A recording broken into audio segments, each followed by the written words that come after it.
Cleveland Browns quarterback Deshaun Watson has reached confidential settlements in all but 4 of the civil lawsuits that have been filed against him. That is 20 cases settled. Now, attorney Tony Busby, who represents all 24 women, made the announcement on Tuesday. The NFL's investigation into these sexual misconduct allegations is pending. So Watson and his camp still waiting to find out what his NFL suspension could look like. No matter what, Watson's going to get paid thanks to his $230 million guaranteed contract, which is the largest deal in NFL history. But the contract is structured in such a way that the 26-year-old will make just over $1 million this coming season, meaning he will lose just over $55,000 for every game that he is suspended.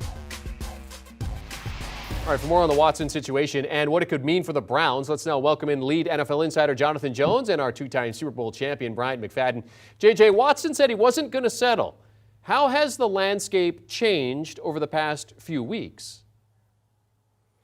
Well, he said that, and his legal team said that, and then, that was when there was 22 cases and lawsuits, and then it got to 24, and there almost got to be 25, 26. I asked Tony Busby about that earlier today, and he said about the 2 cases that we reported last week may be coming, and he said, listen, I think the statement speaks for itself, and so I assume those are not coming. But to the question, Jeremy, of what changed, well, it appears that Deshaun Watson doesn't want this to drag on much longer than he feels it has to. And so he has decided to try to settle all of these cases. We don't know the financial terms of these settlements. There was an initial number of $100,000 that was sort of in a footnote of one of the lawsuits a couple of weeks ago. One could assume that that number could be higher. One could assume that number could be lower. We may never know the answer to that. But listen, and this is important, settling is not an admission of guilt, is what every law person will tell you. It can just mean that you want to move past whatever situation is facing you. However, it could also very well be that Deshaun Watson and his legal team understand that because the sort of burden is much lower in a civil court than it would be in a criminal court, where he went to 2 grand juries, was not indicted, neither one of those, and has never been criminally charged. They have decided that they may not win some or all of those cases in a civil trial, that the financial penalty could be far worse, that a guilty verdict in a civil trial could be far worse reputationally, and so they have decided to settle. So any of those reasons, some combination of those reasons, could be why we are here today, but not altogether all that unexpected, considering, Jeremy, that last week when he was asked if he would consider settling, he sort of evaded that question there with reporters.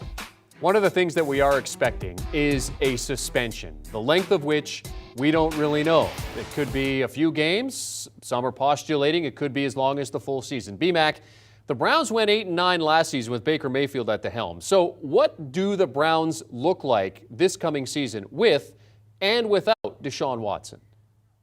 I mean, with Deshaun Watson, I think it's safe to say they're a playoff caliber team.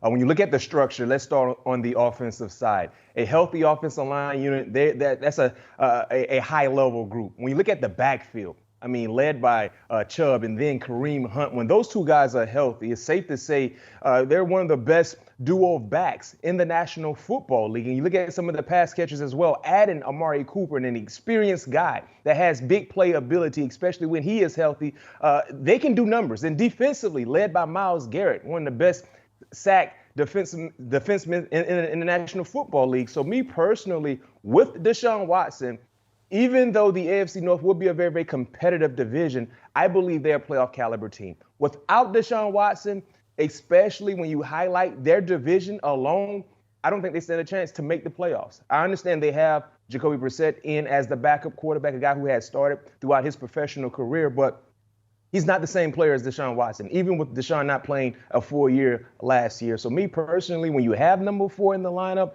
if he's able to participate, yes, they're a playoff caliber team. Yeah, Jacoby Brissett and Josh Dobbs, QB2 or QB3 and QB4 on the depth chart at this point in time. Do you want a sports network that delivers everything that matters about the game? The highlights, the picks, the instant analysis, no yelling, no fake debates, no politics. Hit the subscribe button and never miss a moment.